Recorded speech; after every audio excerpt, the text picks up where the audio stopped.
You are a genius, one of the best in the world. I can't believe any friends you've got. You're a genius. One of the best in the world, Connors, well done. And you know, you've got a big heart and you've got a lot of people that want to say a lot of nice things about you tonight, including a man and family. You've got friends who want to say some good things and stitch you up in the process.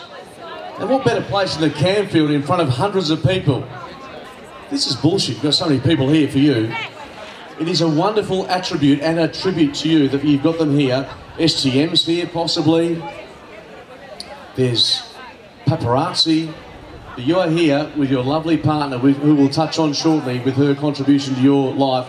But first, give a glimpse of what Paul has done over his celebrated career.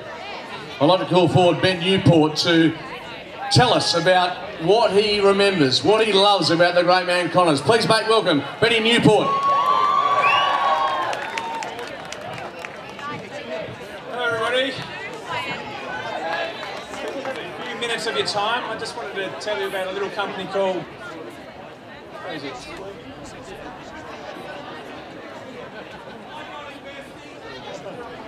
Greenland Minerals. Paul's the only person I know that does an investor presentation at his own engagement party. For all those that don't know, my name's Ben. I'm the younger, taller, slightly slimmer and the more sober version of the trio. I've always been quite lucky to be Paul's brother. Growing up, it certainly had its advantages. Paul's obviously very well known around Perth night spots, and it's quite easy to drop his name if you wanted to get in and brush through the queue, which is quite handy for me when I was 16 and running around with a goatee beard. Apologies to any of those venue owners that are here, JA or Belch. Paul's apartment's also been quite handy for me. When I was at uni, and I was quite happy to look after Paul's apartment when he travelled so I could study. Paul would come back from his trip and run into people and people would say, "Have you been to that guy Ben's apartment? People are dying to go up there. That's where everyone goes before and after they go out." Quite often people lining up and down Bennett Street to try and get in.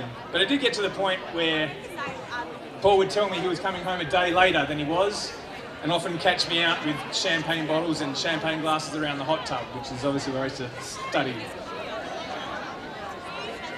If there's one thing Paul has been consistent with, it's filling a venue for his birthday, usually about 1 week's notice, which I think is a great sign of what he all means to you.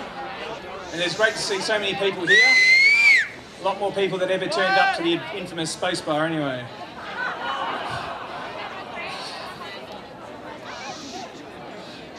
Paul has been working at CPS office for over 12 years now, and for anyone else at CPS that's been wondering who Paul is, that's him over there. Paul has been responsible for the global expansion of CPS in Toronto, London, and Melbourne. And Paul's also taught me a great deal about women. No. I think we can all agree Paul is the perfect gentleman. I certainly taught me what to do if I wanted to end up in the friend zone anyway.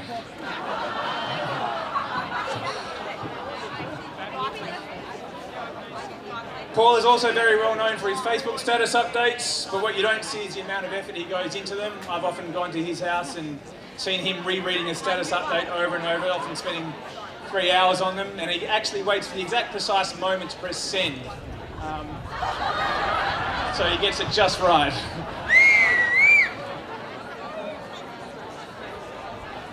No, but Paul is the only person I know that can force a nickname upon himself and actually have it stick, which is actually a really hard thing to do. Take it from me, the Black Hammer. I might be stretching it a bit.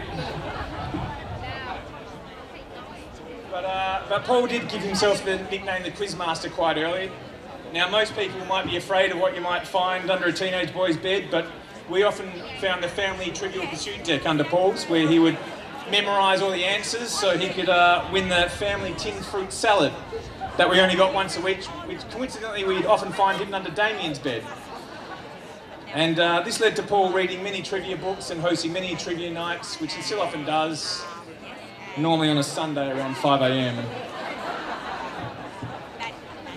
The other self-imposed nickname that Paul gave himself was the Hitmaster. which is probably humorous to a lot of you, but to Damien and I, not so much. Often when we've had a big day of studying at my apartment, all we want is some modern house music like Swedish House Mafia or Justin Timberlake so we can dance, but if it wasn't written in the Duran Duran or Depeche Mode era, it had no chance of getting played, and you'd often cop a nasty spray if you even tried. A big mention to our mum, Kaz. Mum's done a great job of raising 3 boys, Paul in particular. I've got memories of Mum yelling at Paul, often trying to wake him up on a Saturday or Sunday around 3 o'clock in the afternoon, often using a broom or a mop. But all that seemed to do was have him singing into them twice a week.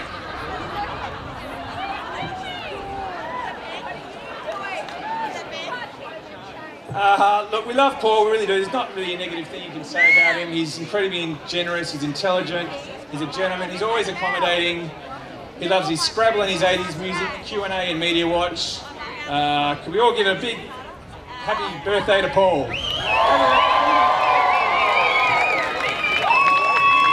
Thank you, Benny. Beautifully said. A little stitch up along the way, a little clip across the ear, and a bit of love in the room as well. Nice to see.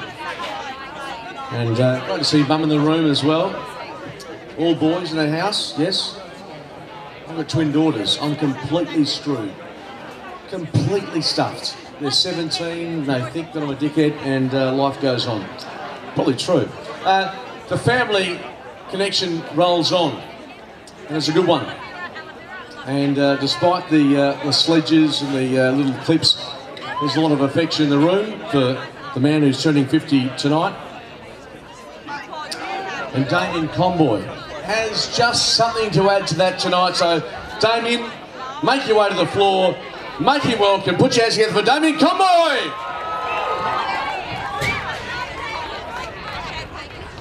Damn, I can't even move this. So, on behalf of myself, my younger brother, and my mum, we want to say how amazing it has been to have a fantastic older brother like Paul.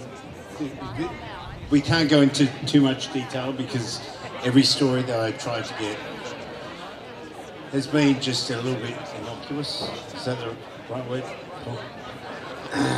So I can't say stories, and probably out of the 400 people here, probably only 50 actually are close friends.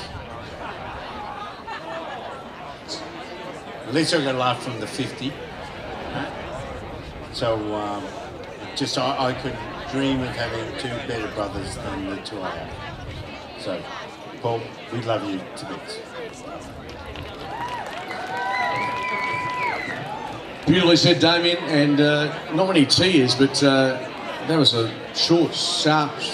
You on the gas at the races today like me or not? That was fantastic. You prepared for that or not? Fair dinkum. No, beautiful job, and I can see there's a lot in the room.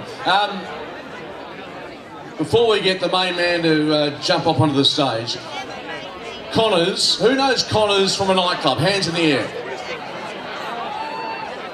Who knows Connors? Hands in the air. Fuck, there's a lot of people just wandered in just going, well, I know this bloke, he's a popular.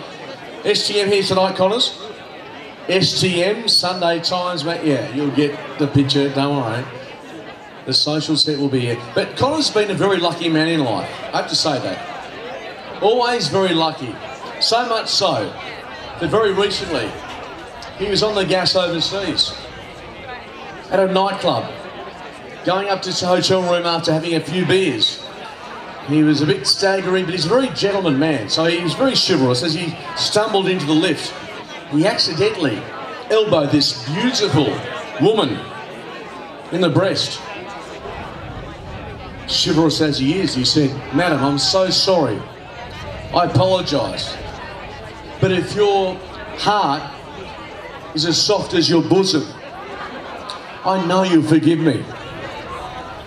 And this international woman said, "Well, if your dick's as hard as your elbow, my room's 3237. That lady turned out to be Jacqueline, the great Canadian, where I was born, and that's where you guys met. Not really. But congratulations to you and Jacqueline, the Canadian, the Maple Leaf has joined us in Australia. Ladies and gentlemen, please welcome to 50 boy Paul Connors Conboy.